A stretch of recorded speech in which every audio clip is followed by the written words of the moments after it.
ঐশিকা আর সমৃদ্ধির সাথে সখ্যতা গড়। কখনো না।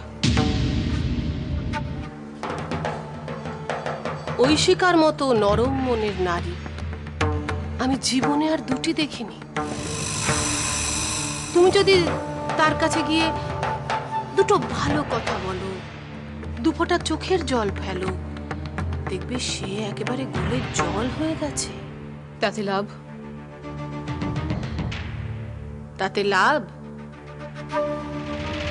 মহান আমার সাথে প্রতিদিন একবার করে দেখা করার অনুমতি লাভ তোমার পক্ষে অত্যন্ত সহজসাধ্য হবে। ভাবো কুমার, ভাবো, ভেবে দেখো তুমি কি ভুল করেছো সেটা ভেবে দেখো। এত কিছুর পরেও মহারাজ তোমাকে সুযোগ দিয়েছেন। সবাই তা পায় না কুমার। সুযোগের সদ্ব্যবহার করো। জয়দ্রথ, আমার কারোর কোনো দয়ার প্রয়োজন নেই, আর আমি কাউকে বিশ্বাসও করি না। খনাকেও না?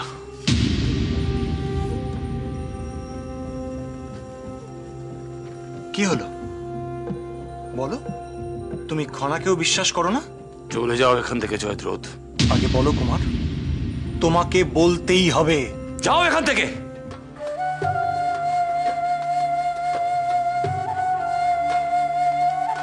শোনো,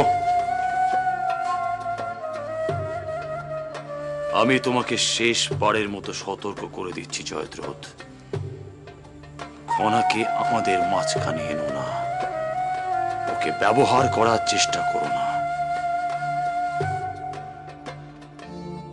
আচ্ছা মিহির, তোমার কি ধারণা আমি নিজেকে রক্ষা করতে পারবো না?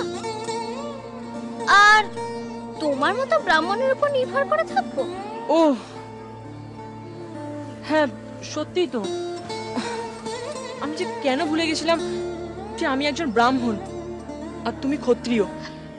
না না মিহির, আমার কথাকে এত গুরুত্ব দিও না। আমি তো শুধু মজা করছিলাম। নিজের স্থান মনে করে দেওয়ার জন্য তোমাকে অসংখ্য ধন্যবাদ রাজকুমারী। মিহির, আমরা কি এবার রাজপ্রাসাদে যেতে পারি? তুমি আমার কথায় রাগ করলে? না। একটা সুখবর শুনবে? কি? তার আগে বলো, তুমি আমাকে কি দেবে? কি চাও বলো? আমাকে দক্ষিণা নক্ষত্র সম্পর্কে বলবে? বলবো। তাহলে শোনো, বড়রা চায় যে তুমি যেমন শিক্ষা গ্রহণ করে পণ্ডিত হয়ে উঠেছো, তেমনি অস্ত্র শিক্ষাতে নিপুণ হয়ে ওঠো। বাবা বোধহয় এই নিয়ে আচার্যদেবের সঙ্গে কথা বলতে আসছে। ভালো। তোমার ভালো লাগলো না শুনে? না, কারণ আমি জানি আমার পিতা এই প্রস্তাবে কখনোই রাজি হবেন না। কারণ আমরা দ্বিজ ব্রাহ্মণ। এই পৈতেটাই আমাদের কাছে সব। তরবারি আমাদের হাতে মানায় না।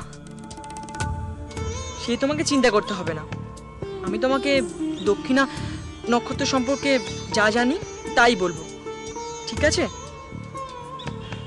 এবার কি আমরা যেতে পারি?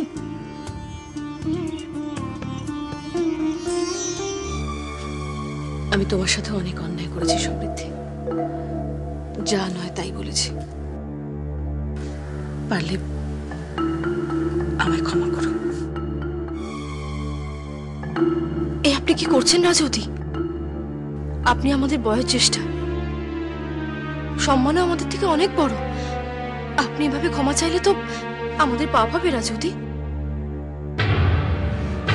সব ভুলে যান, একটু ধৈর্য ধরুন, দেখবেন সব ঠিক হয়ে গেছে। আমার একটা উপকার করতে পারো? আমি যাতে প্রতিদিন অন্তত একবারের জন্য আমার ভাইয়ের সাথে দেখা